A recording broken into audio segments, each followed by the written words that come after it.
C'est Patrick Bouchin qui m'avait demandé de venir un peu participer à ces réflexions sur le devenir du lycée ou le projet de lycée à Bagneux.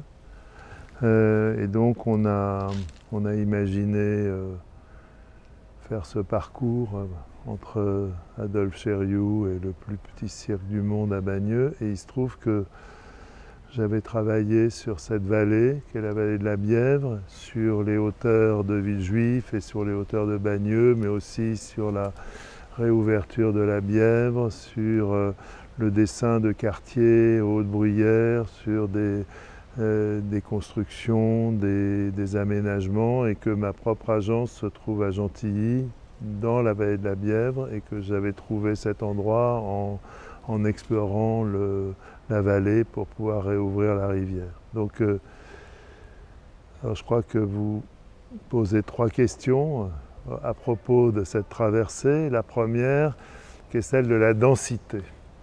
Et donc c'est un mot qui fait peur, la densité, parce que c'est pas une qualité en soi, disons, c'est de la statistique, c'est une manière de compter, mais on ne voit pas très bien à quelle réalité ça fait référence. D'ailleurs, on ne sait pas, en se promenant dans les villes, dans les territoires, est-ce qu'ils sont denses ou pas denses. C'est-à-dire que c'est un sentiment parfois, mais ce qu'on peut se dire, comme ça, comme question générale, c'est que si on se donne comme règle qu'on veut arrêter d'étendre la ville sur les terrains cultivables, sur les espaces naturels, et qu'on veut arrêter de consommer l'espace, il faut bien se poser la question de savoir comment on reconstruit la ville sur elle-même, comment on répond aux besoins en revisitant, au fond, le patrimoine existant, y compris le patrimoine le plus récent, les espaces, les zones d'activité, les centres commerciaux, les parkings,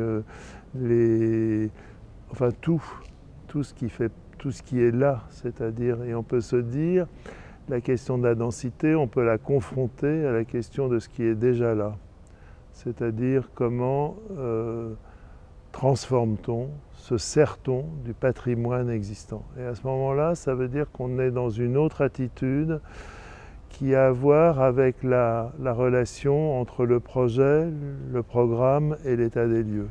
C'est-à-dire comment mettons en coïncidence nos besoins avec des ressources disponibles et comment, en dépensant d'une certaine façon le moins d'énergie, le moins d'argent, on arrive à tirer parti des ressources disponibles pour satisfaire nos besoins. Besoin d'habitation, besoin de lieux de travail, de lieux d'enseignement, de lieux de divertissement, de lieux de culture, etc. Et donc on voit bien que cette question-là, elle pose, par exemple, là on est dans la cour d'un lycée avec des bâtiments en meulière, en briques et en béton, avec des grandes baies comme ça. Comment peut-on imaginer que ce patrimoine sert à satisfaire nos besoins aujourd'hui en matière d'éducation, de lycée, etc. Et si au lieu de faire un programme hors sol, on reformulait le programme in situ, la question en voyant ce qu'il y a autour de nous, les capacités qui sont là, à ce moment-là, on se met à réfléchir au rapport entre ce qui existe et sa transformation, et l'économie de cette transformation d'une façon différente. Ça veut dire que dans le processus du projet architectural, du projet d'urbanisme, on intègre la notion du programme. Si le programme n'est pas une donnée, il est une discussion, il est une négociation entre des besoins, un état des lieux et un résultat. Et à ce moment-là, peut-être qu'il y a moyen de satisfaire nos besoins en se servant beaucoup plus de ce qui existe, en transformant ce qui existe, et à ce moment-là, en posant aussi la question de la densité d'une autre manière, puisqu'elle se pose non pas dans l'absolu, mais d'une manière relative à des situations particulières.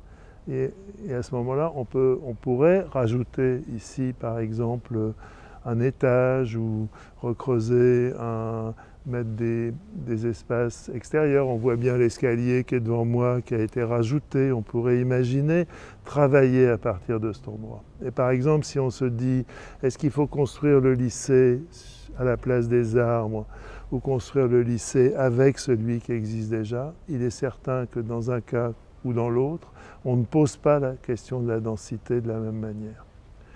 Alors vous me posez ensuite une deuxième question, qui est la question du vivant. Et ce que l'on sait, c'est que ce qui permet de sauver le vivant, enfin de maintenir la vie sur Terre, est un des éléments essentiels de la pérennité de notre existence même, c'est la diversité, ce qu'on appelle la biodiversité, ou au fond le fait que le monde n'est pas simple, mais est extrêmement compliqué, extrêmement divers, et qu'on n'arrivera jamais d'ailleurs à le connaître complètement. On découvre sans cesse, y compris des plantes qu'on ignorait. Il y a des espèces qui disparaissent, mais en même temps, on sait qu'on est dans un milieu extrêmement compliqué. Et que je crois que la diversité est une des qualités essentielles du monde vivant. Et cette diversité, c'est celle dont on a terriblement besoin pour penser les espaces dans lesquels on va habiter. C'est-à-dire notre habitat au sens où les éthologues l'entendent, c'est-à-dire non seulement la maison, mais aussi le territoire dans lequel on va et vient pour aller travailler, etc., pour se promener, pour le territoire de chasse des animaux, qui est à notre manière le terrain qu'on parcourt chaque jour. Et on comprend qu'il n'y a pas de situation standard. Le mouvement moderne a eu tendance à avoir une vision simplificatrice du monde. Pour pouvoir le changer, il fallait le simplifier. Et parfois, le calcul qu'on peut faire sur les performances techniques de tel ou tel bâtiment amène à cette sorte de simplification. Et en fait, ce qu'il faut pouvoir faire, c'est de travailler avec la complexité du monde, avec le fait que chaque situation est unique et que, en fait, ça pose la question de l'identité, c'est-à-dire comment se reconnaît-on. Et on se reconnaît, on reconnaît son propre territoire, comme on reconnaît ses amis, sa famille, ses connaissances, à une série de signes extrêmement complexes et qui font qu'aucun lieu ne ressemble exactement à un autre. Alors qu'on est dans un monde où on a le sentiment que tout peut se dupliquer à l'infini, qu'on peut aller dans toutes les villes du monde, dans le même restaurant, dans le même hôtel et dans une espèce d'habitat ou de lieu de travail standardisé, il y a dans les ressources de ce qui existe une diversité aussi considérable. Et je pense que le rapport avec le vivant qu'il faut peut-être que nous entretenions, c'est de penser que notre propre action sur le monde est aussi complexe que le monde lui-même, c'est-à-dire qu'on entretient un rapport de dialogue avec la complexité du monde existant et qu'on n'impose pas forcément une vision, j'allais dire, monolithique et forcément fragmentaire du monde. Et donc c'est cette question de savoir comment notre propre créativité et notre propre désir de changement se confrontent à la complexité du monde. Et ça, je trouve ça très enthousiasmant de penser qu'au fond, notre imaginaire se trouve confronté à cette complexité, parce qu'au lieu de l'empêcher d'une certaine façon, ça lui donne une dimension extraordinaire, puisqu'on sait qu'on ne viendra jamais à bout de la question, et qu'on sera dans quelque chose qui instaure un rapport au monde. Et construire un bâtiment, planter des arbres, aménager un terrain, cultiver une terre, c'est entretenir un rapport complexe avec l'existant. Et c'est ce que j'aime dans le parallèle qu'on peut faire entre la culture, au sens où comment cultive-t-on la vigne, le blé, les arbres fruitiers, et comment cultive-t-on la ville, comment imagine-t-on que la construction, l'édification, la transformation est aussi une culture avec et dans un dialogue avec le milieu vivant. Et à partir de là, vous me posez une question sur l'enfance. L'enfance, en fait, c'est pas... Moi, j'ai 70 ans et je vis dans le monde avec une part d'enfance. Et chacun d'entre nous a un rapport au monde avec sa part d'enfance. Et on voit bien que la perception qu'on peut avoir des choses, sa connaissance des choses, nous vient des premières sensations, de ce qu'on a appris au contact de ses proches, de ses parents, de ses grands-parents, de la transmission, de comment on a perçu, au fond, comment on s'est constitué dans le monde.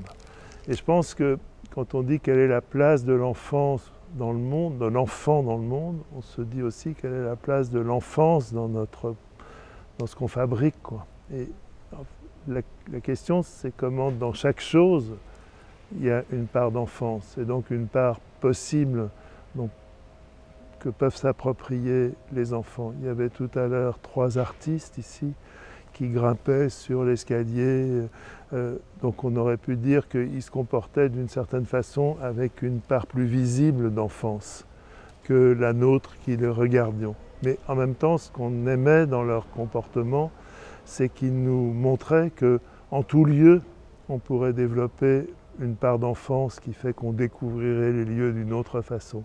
Et ce qu'ils nous montraient en allant, venant, faisant des roulades, grimpant sur les façades, entrant par la fenêtre ou sortant par la fenêtre, enfin prenant des chemins buissonniers ou différents, c'est de montrer qu'au fond, le même lieu pourrait être pratiqué de plein de façons différentes.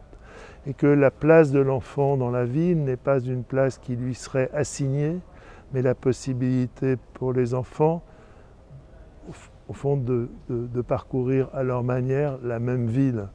Moi j'ai des souvenirs des jeux que je faisais étant petit sur les trottoirs de mon quartier, en descendant les rues avec des planches à roulettes. Et ce que je trouvais bien, c'est qu'au fond, la ville était devenue un terrain de jeu.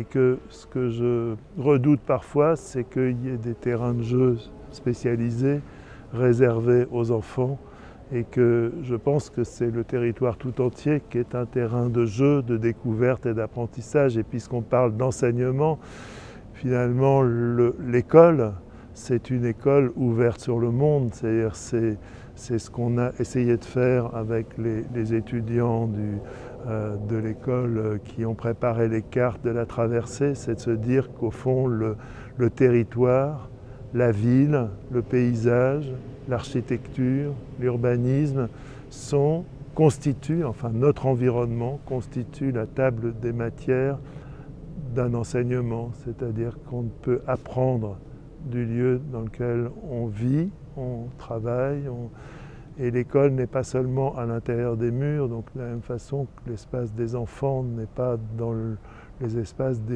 qui leur sont dédiés, mais dans le territoire tout entier.